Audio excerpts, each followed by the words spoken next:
মা ইলিশ রক্ষায় আগামী 4 থেকে 25 অক্টোবর পর্যন্ত প্রজনন মৌসুমে 22 দিন ইলিশ আহরণ সম্পূর্ণ নিষিদ্ধ। এ সময় নদীতে চলবে বিশেষ অভিযান। সচিবালয়ে আজ এক প্রেস ব্রিফিংয়ে এই তথ্য জানান মৎস্য ও প্রাণী সম্পদ মন্ত্রণালয়ের উপদেষ্টা ফরিদা আখতার। ইলিশ আহরণ নিষিদ্ধকালীন এই সময় 37টি জেলার 165 উপজেলার 6,20,140টি জেলে পরিবারকে 25 কেজি করে ভিজিএফ চাল দেয়া হবে। বিস্তারিত শেখ আলীর রিপোর্টে। জলবায়ু পরিবর্তনের পাশাপাশি নদীতে মাত্রাতিরিক্ত দূষণের ফলে ইলিশের বিচরণ সহ জলজ প্রাণীর জীবনচক্রে ব্যাঘাত ঘটছে। ফলে হুমকির মুখে পড়েছে ইলিশের প্রজনন। মৎস্য অধিদপ্তরের তথ্য মতে চলতি জুলাই-আগস্ট মাসে ইলিশ আহরণ 2024 সালের তুলনায় যথাক্রমে 33.20 ভাগ থেকে 47.31 ভাগ কম হয়েছে। এ 2 মাসে মোট আহরণ হয়েছে প্রায় 36,000 মেট্রিক টন, যা 2024 সালের তুলনায় 22,000 মেট্রিক টন কম। সার্বিকভাবে 2020-21 থেকে 2024-25 পর্যন্ত ইলিশ আহরণ ক্রমাগত কমে আসছে। সোমবার সচিবালয়ে ইলিশের প্রধান প্রজনন মৌসুমে মা ইলিশ সংরক্ষণ অভিযান 2025 উপলক্ষে আয়োজিত প্রেস ব্রিফিংয়ে মৎস্য ও প্রাণী সম্পদ মন্ত্রণালয়ের উপদেষ্টা ফরিদা আক্তার ইলিশের টেকসই উৎপাদন নিশ্চিত করতে নানামুখী উদ্যোগের কথা তুলে ধরেন।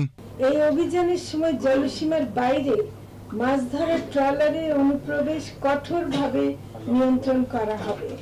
ইলিশের স্থায়িত্বশীল উৎপাদন বৃদ্ধির ধারা অব্যাহত রাখার জন্য ইলিশের প্রধান প্রজনন মৌসুমে মৎস্য সংরক্ষণ আইন 1950-এর অধীনে protection and conservation of fish rules 1985-এর রুল 13 অনুযায়ী পরিপক্ক ইলিশ যাতে নিরাপদে ডিম পাড়তে পারে তা নিশ্চিত করার জন্য সারা দেশে ইলিশ আহরণ, পরিবহন, মজুত, বাজারজাতকরণ, ক্রয় বিক্রয় ও বিনিময় নিষিদ্ধ করে প্রজ্ঞাপন জারি করা হয়েছে।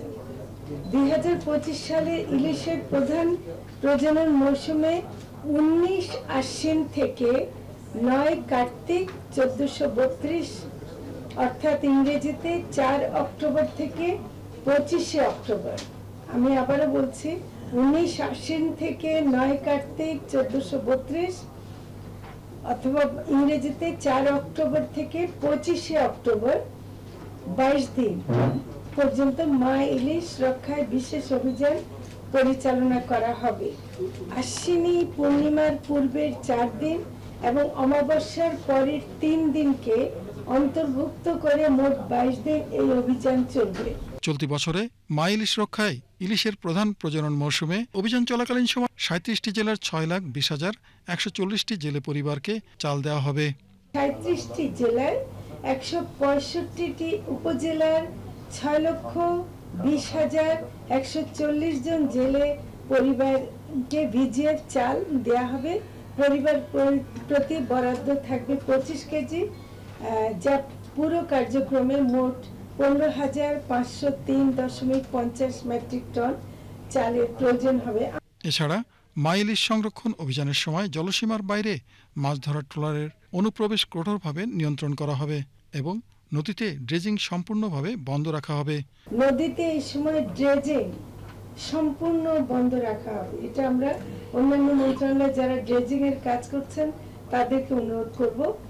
একই সাথে সমুদ্র উপকূল ও মোহনায় প্রধান প্রজনন মৌসুমে 22 দিন ধরে ইলিশ আহরণ সম্পূর্ণ বন্ধ থাকবে। Sheikh Ali, BTV news.